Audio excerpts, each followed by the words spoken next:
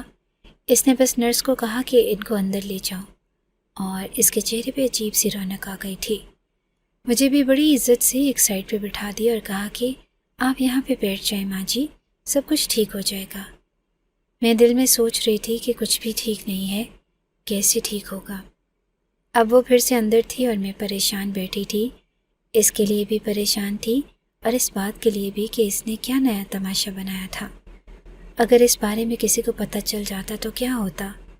اور یہ بار بار کیوں بے ہوش ہو جاتی تھی؟ اس کے اندر تو بالکل بھی جان نہیں تھی۔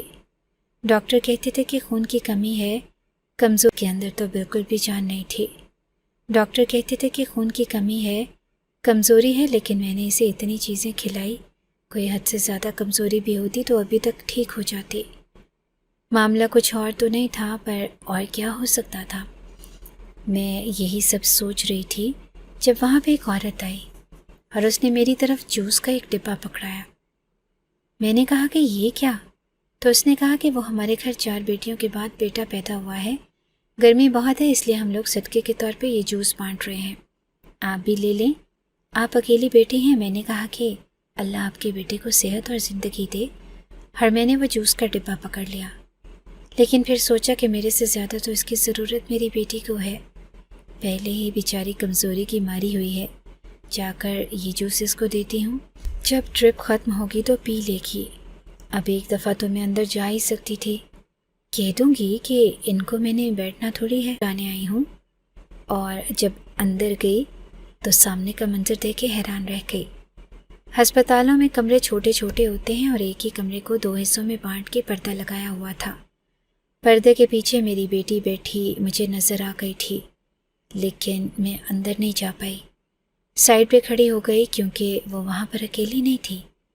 میں نے دیکھا کہ اسے کوئی ڈرپ نہیں لگی ہوئی تھی، وہ بالکل ٹھیک ٹھاک بیٹھی تھی اور سامنے ڈاکٹر ارشاد کھڑا تھا۔ وہ اسے کہہ رہی تھی کہ جب تم نے بھی یہ مان لیا ہے کہ تم بھی مجھ سے محبت کرتے ہو تو پھر یہ سب کچھ کیا ہے؟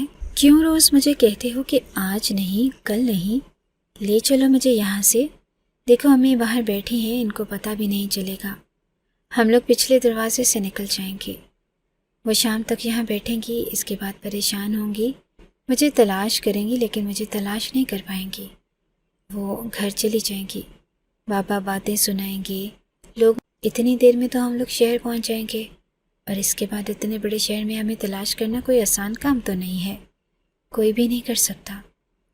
میں نے سارا پلان بنایا ہے، میں نے پہلے سے ہی ایک جگہ پہ کچھ پیسے اور زیورات چھپائے ہیں، ہم جاتے جاتے وہ زیورات بھی وہاں سے اٹھا لیں گے اور پیسے بھی، اور اس کے بعد چلے جائیں گے، نکاح کر لیں گے۔ تم نے ہی تو کہا تھا کہ میرے بغیر نہیں رہ سکتے، پھر بار بار کیوں پیچھے ہٹ جاتے ہو؟ میں یہ بات سن کے حیران رہ گئی کہ میری بیٹی کس قسم کی باتیں کر رہی تھی۔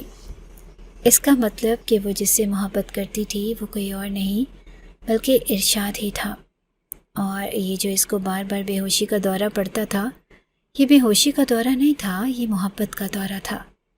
وہ ارشاد سے ملنے کے لیے بہانہ کرتی تھی، کیونکہ جب تک وہ بیمار نہ ہوتی اسے ہسپتال کون لے کر آتا، اور وہ بھی یہ کہہ دیتا تھا کہ اس کو ڈرپ لگے گی، کہ مری اسے ہسپتال کون لے کر آتا، اور وہ بھی یہ کہہ دیتا تھا کہ اس کو ڈرپ لگے گی، کہ مجھے ڈرپ لگنے میں ہی سب سے زیادہ ٹائم لگتا ہے، ورنہ تو مریض کو چیک کرنے میں اور دوائی لکھ کے دینے میں یا ایک انجیکشن لگانے میں کتنی دیر لگتی ہے، لیکن ڈرپ تو 2-2.5 گھنٹے میں ختم ہوتی ہے۔ مجھے ایسے لگ رہا تھا کہ میری بیٹی دوزخ کے دہانے پہ کھڑی ہے اور اپنے آپ کو دھکا لگانے کے لیے بھی وہ خود ہی کافی ہے۔ میں مزید باتیں سننے لگی، میں سننا چاہتی تھی کہ ارشاد کیا کہنا چاہتا ہے۔ اس نے کہا کہ دیکھو میرا اس دنیا میں میری بہن کے علاوہ کوئی نہیں ہے۔ تم کیا چاہتی ہو کہ ہم یہاں سے نکل جائیں اور اس کے بعد میں اپنی بہن کو یہاں چھوڑ جاؤں؟ تمہارے گھر والے سیدھا آ کے میری بہن کو پکڑیں گے۔ تمہیں پتہ نہیں ہے اس گاؤں کے لیے رواجوں کا کیا ہوگا۔ تو میری بیٹی کہنے لگی کہ اس کو بھی ساتھ لے جاتے ہیں۔ اس نے کہا کہ تم سمجھ کیوں نہیں رہی ہو؟ ہماری بڑی مشکل سے میں یہ نوکری چھوڑ دوں گا اور شہر میں تمہارے ساتھ چلا جاؤں، اپنی بہن کو بھی ساتھ لے جاؤں۔ پھر وہاں جا کے ہم کیا کریں گے؟ وہاں پہ تو ہمارا گھر بھی نہیں ہے، ہم ادھر ہی رہتے ہیں۔ ہم دونوں بہن بھائیوں نے بڑی مشکل سے اپنی زندگی کو بنایا ہے۔ مجھے تم سے محبت ہے اور میں تمہارے ساتھ شادی بھی کرنا چاہتا ہوں، تمہارے ساتھ زندگی بھی گزارنا چاہتا ہوں، لیکن اپنے کیریئر اور اپنی بہن کی زندگی کو داؤ پہ لگا کر یہ سب کچھ نہیں کر سکتا ہوں۔ میری بیٹی نے کہا کہ پھر ٹھیک ہے، وہ لوگ میری شادی کر دیں گے، مجھے کسی اور کے حوالے کر دیں گے، اور تمہارے پاس کوئی بہتر حل ہے؟ اس نے کہا کہ ہاں میرے پاس حل ہے، ہم دونوں نے اپلیکیشن دی ہوئی ہے، ہم یہاں سے نکل جائیں گے اور شہر کے کسی ہسپتال میں ہمیں نوکری مل جائے گی، لیکن اس کے لیے ہمارے پاس تھوڑا سا تجربہ ہونا چاہیے، جس میں ابھی 3 مہینے باقی ہیں۔ تم 3 مہینے تک کیوں نہیں رک سکتی؟ اس کے بعد میں تمہیں سے لے کے چلا جاؤں گا اور اپنی بہن کو بھی، ہماری نوکری بھی ادھر ہوگی، رہنے کا انتظام بھی، اور میں تم سے جاتے ہی نکاح کر لوں گا۔ اس لیے میں تمہیں کہتا ہوں کہ بار بار یہاں پہ مت آیا کرو، نہیں تو کسی کو شک ہو جائے گا۔ تم کیوں اتنا خطرہ مول لے کے یہاں آتی ہو؟ تمہاری ماں باہر بیٹھی رہتی ہے، تمہاری ماں معصوم عورت ہے، اس کو پتہ نہیں ہے، لیکن اگر اس کو پتہ چل گیا تو پھر کیا ہوگا؟ میں نے اچانک سے پردہ ہٹایا اور میں نے کہا کہ مجھے پتہ چل گیا ہے۔ وہ دونوں مجھے دیکھ کے حیران رہ گئے اور تھر تھر کانپنے لگے، کیونکہ ان کو بھی پتہ تھا کہ اب ان کا راز کھل چکا ہے۔ میں نے اپنی بیٹی کی طرف دیکھا، وہ رونے لگی۔ اس نے کہا کہ امی، میں اس سے بہت پیار کرتی ہوں، میں آپ کی طرح کی زندگی نہیں گزار سکتی، میں نہیں رہنا چاہتی یہاں پہ۔